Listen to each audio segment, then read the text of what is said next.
Caso Pedemontana, industriali e artigiani in campo contro le parole del ministro Toninelli e il Movimento 5 Stelle. Abbiamo bisogno di quest'opera, di connettere il territorio. Chi dice no, trasporti le merci a cavallo. Migranti e accoglienza, ieri sera alle 20:10 la novità annunciata dal professore trevigiano Antonio Silvio Calò, un progetto europeo per esportare il suo modello vincente. Assurda morte sull'Appennino bolognese per un 75enne originario della Marca trevigiana di Asolo, disturbato da uno sciame di Calabroni, scivola e cade in un dirupo. È di 40.000 euro il bottino del colpo messo a segno la scorsa notte all'ufficio postale di Onigo di Pederobba, paura per la deflagrazione. La comunità di Albaredo di Vedelago festeggia domani la conclusione del restauro della chiesa, lavori finanziati in parte proprio dai fedeli. Viaggio della memoria della Grande Guerra, sono andati dagli alpini di Pederobba per vedere un rarissimo elmetto del conflitto ad alta quota.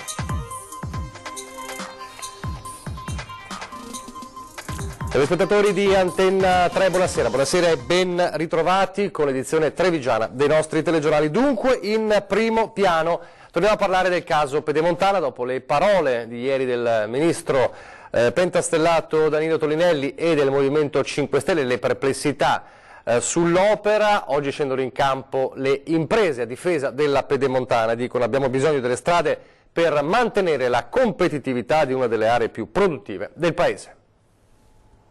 Possiamo anche dire no Pedemontana, no autostrada, eccetera, però dobbiamo fare come i Mennonite, allora dobbiamo capire chi dice no che vada a cavallo. La questione pedemontana, oltre ad infiammare il clima politico veneto con Lega e 5 Stelle su posizioni sempre più lontane, coinvolge direttamente il mondo produttivo, con industriali ed artigiani allarmati da un possibile stop ai lavori dopo le ultime precisazioni del ministro pentastellato Toninelli, che ha sottolineato di non avere non solo mai dato alcun avvallo alla Pedemontana, ma di nutrire forti preoccupazioni sulla sostenibilità finanziaria dell'opera. Ma la Pedemontana, sostengono le categorie economiche, a partire da Assindustria Veneto Centro, è un'opera strategica per mantenere la competitività dell'area più produttiva del paese. Noi abbiamo bisogno delle strade, anche a me non piace mica vedere il territorio devastato, eccetera. Però allora invece dei treni facciamo i trenini del Bernina e andiamo a cavallo e qualcuno ci manterrà. Cosa volete che vi dica? Qui la Pedemontana noi ne abbiamo bisogno di un terreno, di un territorio connesso, una grande area metropolitana, non si misura in chilometri, ma si misura in tempo di percorrenza. Allora fate i conti e vediamo qual è l'area metropolitana che vogliamo. Sulla stessa lunghezza d'onda gli artigiani, con Confartigianato della Marca trevigiana, che considera l'eventuale stop ai lavori un danno per l'intero sistema paese. Il ministro Toninelli più alla larga che sta da questi temi meglio è, anche se è il ministro competente, perché credo che sulla Pedemontana si sia detto di tutto di più e l'unica cosa oggi che rimane da dire è che quell'opera va finita, perché stiamo parlando di un'area, quella Pedemontana, che è tra le più competitive e produttive del mondo, e credo che se è così abbia anche diritto ad avere delle infrastrutture diciamo adeguate, quindi rimettere sempre in discussione le opere credo sia dannoso non solo per noi ma per tutto il sistema paese. E sulla questione abbiamo sentito oggi al telefono da Roma il commissario regionale della Pedemontana, il vice avvocato dello Stato Marco Corsini, che dice non vedo al momento possibilità di stop dei lavori perché l'avallo del Ministero non serve. Dopo le precisazioni del ministro Toninelli, in Veneto, specie tra le categorie economiche, c'è la preoccupazione che la Pedemontana resti incompiuta. È una preoccupazione fondata? Non credo proprio, nel senso che salve le prerogative del Parlamento ovviamente, ma diciamo il Ministero non è, come ho detto più volte, non è più né concedente né committente né regolatore di quest'opera, l'opera è e rimane regionale. Marco Corsini, commissario regionale per la superstrada Pedemontana Veneta e vice avvocato dello Stato, risponde così ai timori del mondo imprenditoriale veneto dopo le precisazioni del ministro alle infrastrutture. Al momento non c'è alcuna legge dello Stato che possa fermare i cantieri della Pedemontana. Salve, come sempre detto, le prerogative del Parlamento, che però ha dei precisi vincoli anche di costituzionalità, quindi a oggi non vedo veramente in pericolo la concessione, che peraltro sta andando avanti bene, i lavori proseguono. Io non riesco a capire qual è l'interesse di continuare a mettere in discussione le infrastrutture, dopo tanto tempo che è rimasta bloccata. Ecco. Questo, prosegue Corsini, anche se non c'è l'avallo del Ministero. Il Ministro dice di non aver dato mai l'avallo dell'opera, ma in realtà non lo deve dare il Ministro l'avallo dell'opera. L'opera è stata prevista da una legge addirittura risalente ed è nella competenza di un soggetto che ha una sua autonomia e una sua signoria, che è la Regione. Quindi il Ministro capisco che non ha mai dato l'avallo all'opera, ma neanche lo deve dare e non lo deve dare più. Adesso un altro tema importante, caldo, sempre molto caldo, quello dei migranti e l'accoglienza. Ieri sera ospite a 20:10 era il professor Antonio Silvio Calò, appena rientrato da Bruxelles per ricevere il premio cittadino europeo del 2018. Sentite allora la novità che ha annunciato proprio nei nostri studi. Adesso stiamo partendo appunto con l'idea di un progetto europeo. A Bruxelles non c'è andato solo per ritirare il premio cittadino europeo dell'anno 2018, ma anche per far partire un percorso di cambiamento, perché il suo modello di accoglienza dei migranti, i 6 ragazzi ospitati in casa che hanno ora intrapreso un cammino di vera integrazione, lavoro compreso, può e deve essere esportato. E così il professor Antonio Silvio Calò ha avuto l'ok, 3 mesi di tempo per preparare un progetto che esporti l'esperienza vincente in Europa. E i comuni che adotterebbero a livello pubblico il sistema da lui messo in atto in privato, in famiglia. 6 città per partire in forma sperimentale in altrettante nazioni europee: Italia, Grecia, Spagna, Olanda, Germania e Belgio. Ogni comune, massimo 5.000 abitanti, un nucleo di 6 persone. Due nuclei di 6 persone su un comune di 10.000 abitanti. 3 nuclei massimo di 6 persone su un comune di 15.000 abitanti e avanti così. Sia in Italia sia in Europa i numeri verrebbero completamente visti in modo diverso. Se l'ho fatto io, dice Calò, possono ben farlo delle amministrazioni comunali. Un sistema vincente fatto di regole e tempi precisi che non lascia spazio a tentazioni di lasciarsi andare. I miei ragazzi cosa facevano ogni settimana? Lunedì, martedì, mercoledì e giovedì mattina andavano a scuola 4 ore. Il lunedì e il mercoledì e il pomeriggio avevano l'insegnante che tornava sulle cose della mattina scolastiche. Il giovedì pomeriggio attività sportive. Il venerdì mattina andavano in moschea perché sono tutti credenti musulmani. Il venerdì pomeriggio erano a disposizione per dare, come volontari, per dare una mano alle famiglie intorno che avessero avuto bisogno. Ora, i miei ragazzi quando li vedevano bighellonare? Mai. È impossibile. È un modello che davvero permette di distinguere come accogliere. Se noi sappiamo accompagnare le persone, vengono fuori le persone sane e le persone non sane. Le persone non sane è giusto riportarle da dove sono partite. Sono d'accordo. Si mette in gioco Calò e sa per primo che una questione così complessa ha bisogno che l'Europa stia a fianco dell'Italia e non la lasci sola. Mai stato un fautore dell'accogliamo tutti senza criterio, ma è cosciente che il problema non è affatto risolto ed è disposto a parlarne in prima persona anche con il ministro dell'Interno Salvini. Ma io sono felicissimo di poterlo incontrare, lui, qualsiasi persona volenterosa che però abbia un'idea fondamentale, e cioè quella di essere di fronte a un fenomeno appunto storico particolare dove c'è la volontà di un avvio di risoluzione. Apriamo adesso la pagina della cronaca con la terribile morte assurda di un pensionato di 75 anni, originario di Asolo, Ivo Vincenzi, che è morto ieri pomeriggio precipitando in un dirupo dopo essere scivolato per 40 metri, probabilmente per evitare alcuni calabroni. È successo a Sanguineta di Vergato, sull'Appennino bolognese. L'uomo infatti è residente a Casalecchio di Reno. Era uscito nel primo pomeriggio con la moglie nei dintorni di Vergato per fare una passeggiata nei boschi.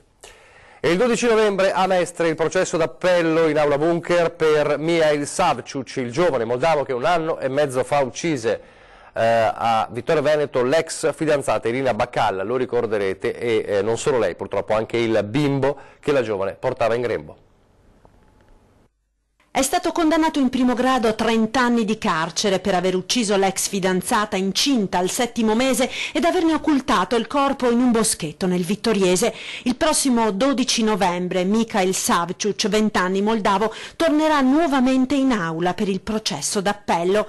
La vittima, Irina Bacalla, anch'ella di origine moldava, 20 anni, portava in grembo il bimbo del giovane. L'ha confermato l'analisi del DNA e probabilmente proprio nell'aver messo il fidanzato di fronte alle proprie responsabilità. È da ricercare il movente del delitto. Savciuc lo scorso novembre era stato condannato nel processo con rito abbreviato a 30 anni di reclusione per omicidio pluriaggravato ed occultamento di cadavere e al risarcimento danni nei confronti della famiglia di Irina. La mamma e la sorella si sono costituite parte civile.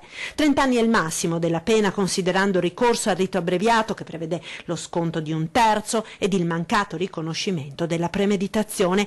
I difensori del ventenne hanno presentato appello. La prima udienza è stata fissata per lunedì 12 novembre in aula Bunker a Mestre, e in aula Bunker ci sarà anche stavolta la mamma di Irina, Galia, che non si è persa un'udienza.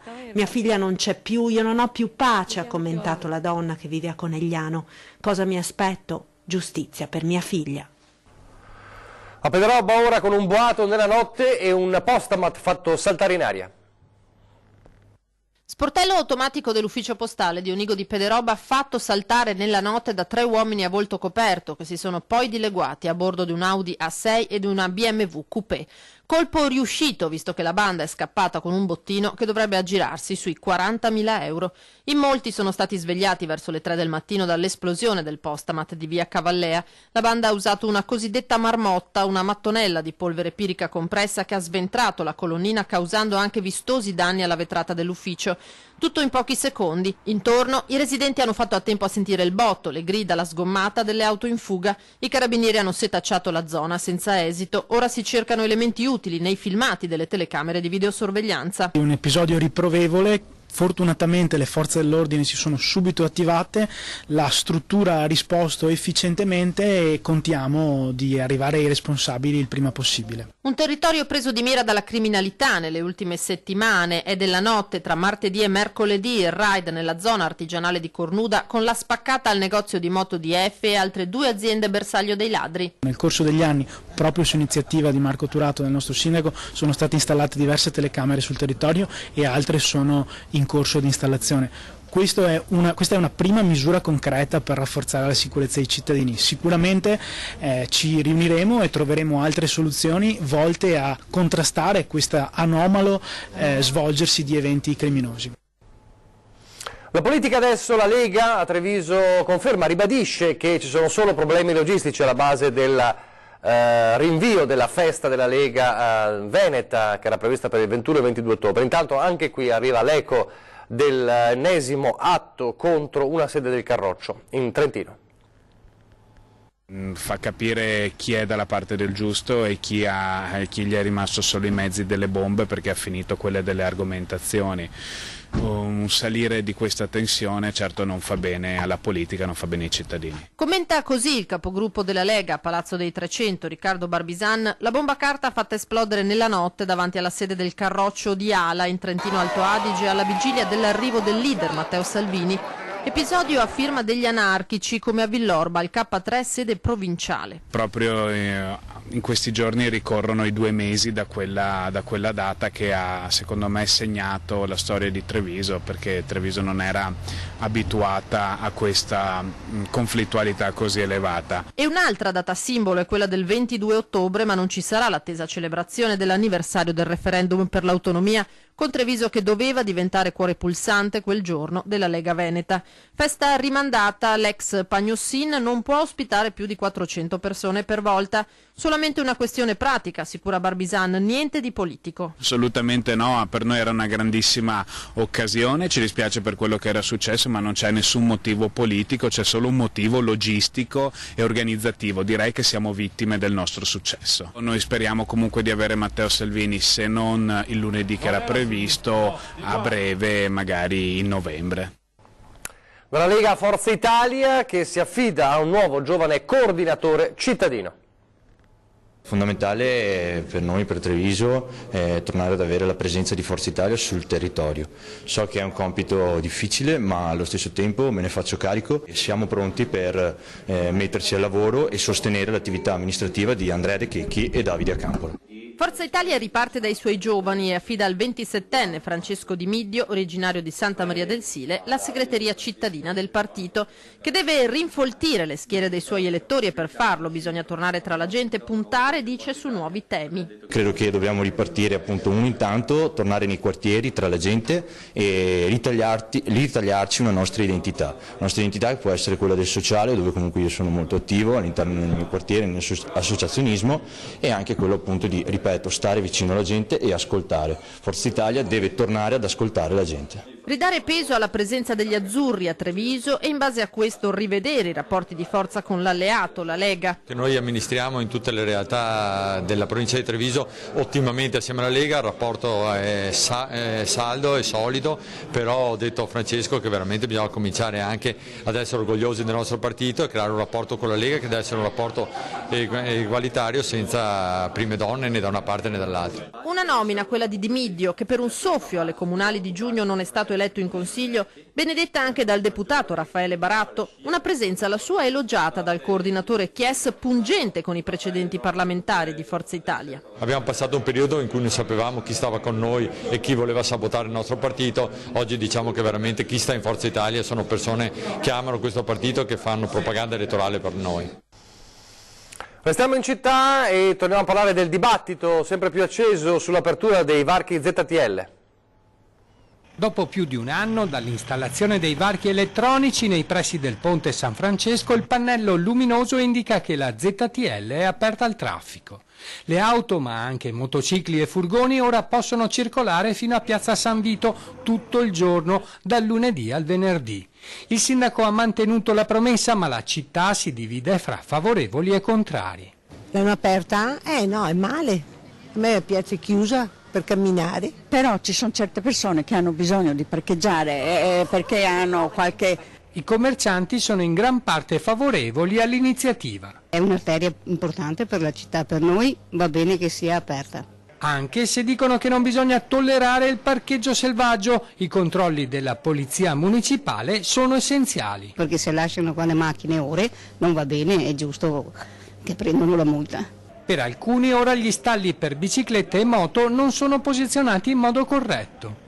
Prima c'erano quei 4 parcheggi che erano più che sufficienti, le moto avevano il loro spazio, le biciclette avevano il loro spazio. Adesso come sono messe le biciclette, lo vedi? Secondo l'opposizione in Consiglio Comunale è stato fatto un passo indietro. Via Campana, Piazza Dolfino e Piazza San Vito dovevano rimanere zona traffico limitato. Deturpano le bellezze della nostra città, il centro storico nostro, che viene definito salotto, non deve permettere che le macchine continuino a scorrazzare.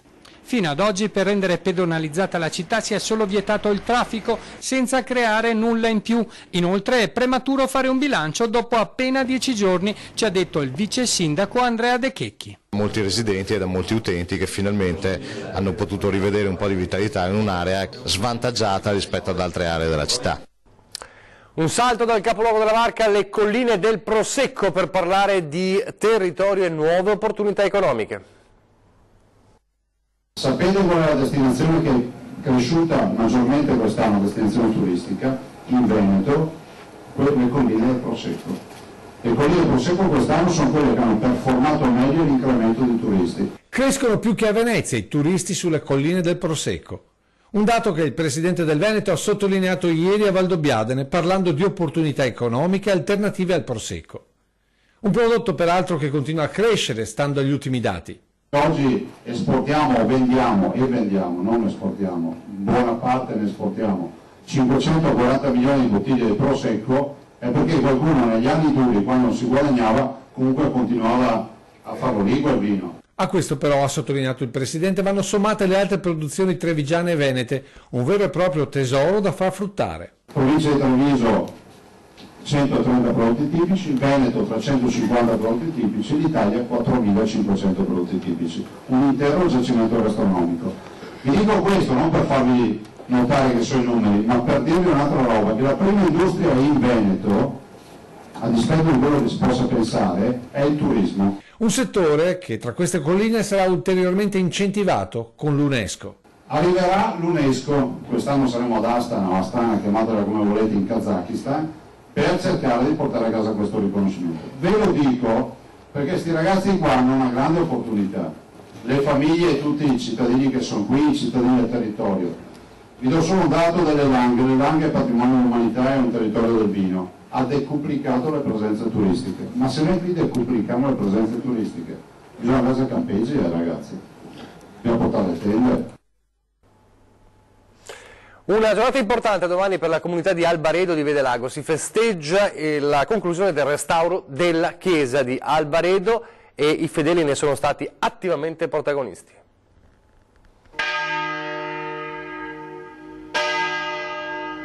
Suonano le campane, quasi a simboleggiare il clima di festa imminente. Dopo 2 anni di intenso lavoro si è concluso il restauro della chiesa parrocchiale di Albaredo. Un lavoro necessario che ha riportato allo splendore questo antico luogo di culto. Il costo complessivo dell'opera è stato di 450.000 euro, coperto in buona parte grazie al contributo delle offerte dei fedeli.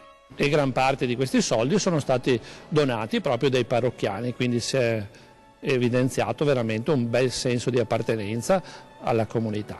Siamo felicissimi e orgogliosi di aver raggiunto questo traguardo. Iniziato nel 2016, il restauro ha richiesto un importante intervento manutentivo, il rifacimento della copertura e il suo consolidamento statico del controsoffitto e delle pareti interne con la loro tinteggiatura. Nuova luce hanno acquisito anche la pala dietro l'altare e l'affresco al centro del soffitto, dove è raffigurata l'Annunciazione alla Beata Vergine Maria, cui è dedicata la chiesa. Questa chiesa di Albaredo, dedicata all'Annunciazione di Maria, è una chiesa di fondazione medievale citata già nel 1152. È stata ristrutturata nei secoli, in particolar modo all'inizio del Seicento, quando è stata collocata la pala che è stata dipinta dal pittore di Castelfranco Pietro Damini, raffigurante naturalmente l'Annunciazione, e alla fine del Seicento è stata ricostruita dalle fondamenta con proprio denaro da un sacerdote di famiglia nobile castellana, pre Giacomo Cesari, di cui qui all'interno della chiesa si conserva il busto in marmo di Carrara. Lo stesso Cesari poi ha voluto che fosse affrescato il soffitto, raffigurante ancora l'Annunciazione, ad opera del pittore di Castelfranco Melchiorre Melchiori. Una brevissima pausa pubblicitaria e poi ci rivediamo. Migliore. Eccoci in studio in diretta, il telegiornale di Treviso, per parlare adesso di affido condiviso dei figli. A Treviso anche domani si raccoglieranno firme a sostegno del disegno di legge Pillon, con il referente trevigiano del movimento Mantenimento Diretto che racconta ai nostri microfoni la sua storia.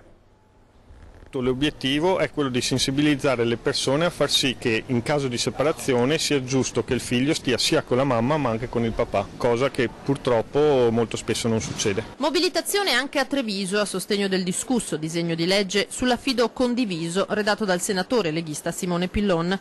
Domani dalle 9 in piazzetta Battistero proseguirà la raccolta firme del movimento per l'uguaglianza genitoriale. Bigenitorialità si intende questo, 50% in maniera uguale, tempi paritetici e stesse responsabilità, una settimana con un genitore, una settimana con l'altra. Logicamente il discorso è molto ampio, ci sono delle situazioni dove questo probabilmente non è possibile, quindi va un attimo guardato e modificato, però il principio sano dovrebbe essere quello. Mantenimento diretto dei figli, divorzio semplificato, temi che vedono in Parlamento divise le forze di governo, Lega e 5 Stelle, collegati però a questioni che nella vita pratica si declinano in sofferenze quotidiane a cui i genitori separati, in particolare i padri, chiedono si metta fine. Oggi succede come nel mio caso che il bambino è nato a Treviso, io ero insieme a una ragazza residente, i genitori erano residenti a Caserta, una volta litigato, finito il nostro rapporto, se n'è partita a Caserta con mio figlio.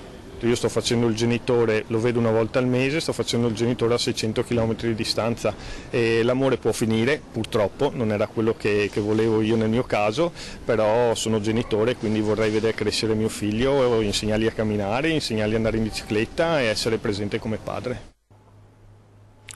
Adesso lo sport e il basket, domani la prima trasferta per la De Longhi in questa stagione.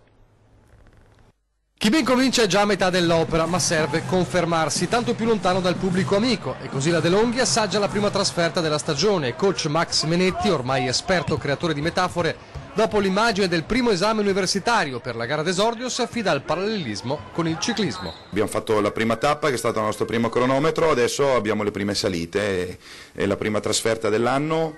In annate che si devono diventare vincenti, le vittorie in trasferta diventano molto importanti, come la solidità nei risultati nelle partite casalinghe. Di fronte Piacenza, una neopromossa che nella prima giornata è stata sconfitta da Caserta, ma guai a considerarla poco pericolosa. Tutte le squadre campionati della 2 vanno affrontate con grande rispetto, ma soprattutto non ci sono squadre non forti, soprattutto in questa parte della stagione.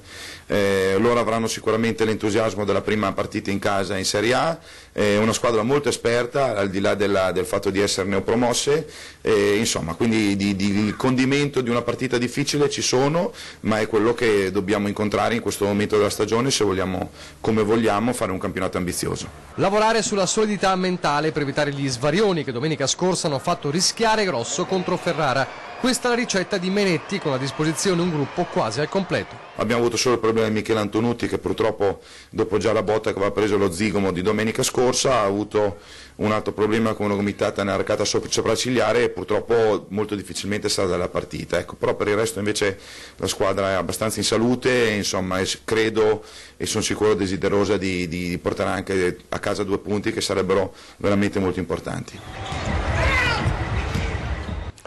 Il nostro viaggio del sabato nella memoria della Grande Guerra ci porta questa sera a parlare di un rarissimo elmetto del conflitto ad alta quota.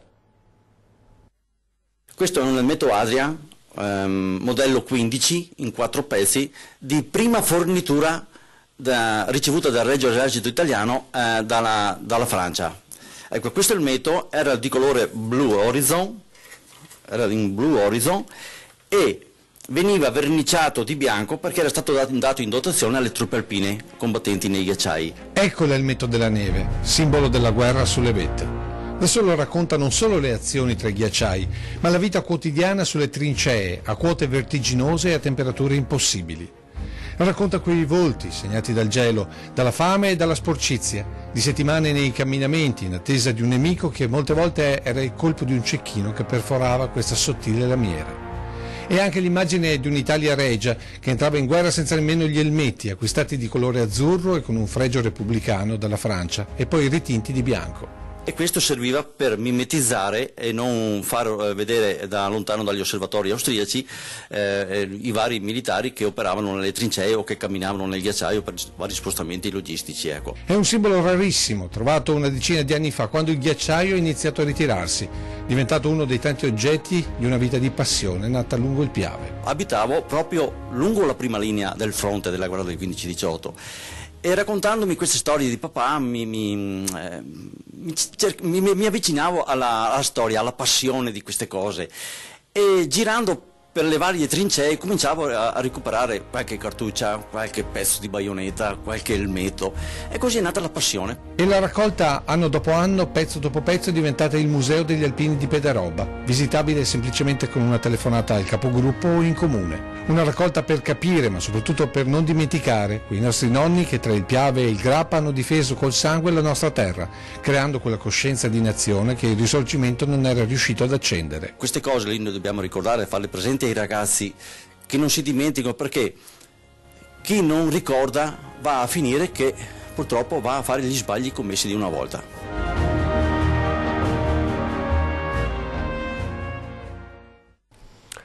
La programmazione, solo per ricordarvi, fra pochissimo c'è una puntata davvero da non perdere di Diversamente Veneto con la nostra Jesus Leni Gomes, alla scoperta dei tesori del Cadore, dal pittore Tiziano al Museo dell'Occhiale, dal lago di Misurina alle acque miracolose del laghetto della Tose. Quindi fra pochissimo Diversamente Veneto, e la puntata di stasera andrà in replica anche domani alle 21:15 sempre su Antenna 3. E vi ricordo anche Agricoltura Veneta, l'appuntamento sempre su Antenna 3, che è alle 8 di domani mattina, alle 13 e poi anche alle 20:10. È davvero tutto, vi lascio le previsioni del tempo. Grazie per averci seguito e arrivederci.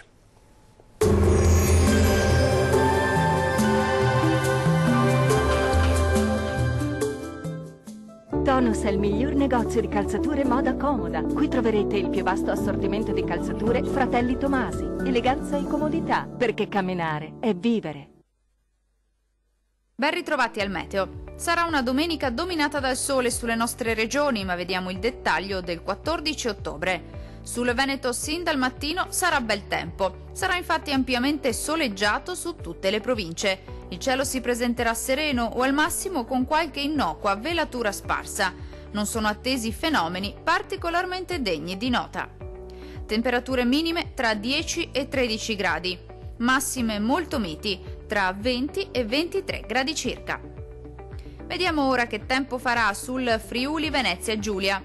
Poche novità, anche sulla nostra regione dominerà il sole, sarà dunque una bellissima giornata all'insegna di un tempo asciutto.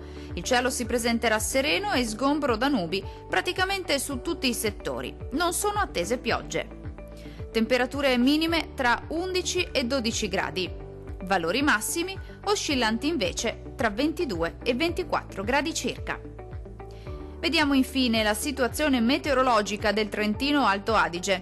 Non ci saranno grandi novità, sarà infatti ampiamente soleggiato ovunque sin dal mattino e per tutto l'arco della giornata. Il cielo sarà sereno e limpido su tutti i settori, non sono previste precipitazioni.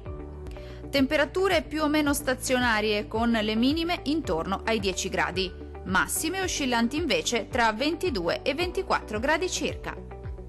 Dal meteo di Antenna 3 è tutto, arrivederci.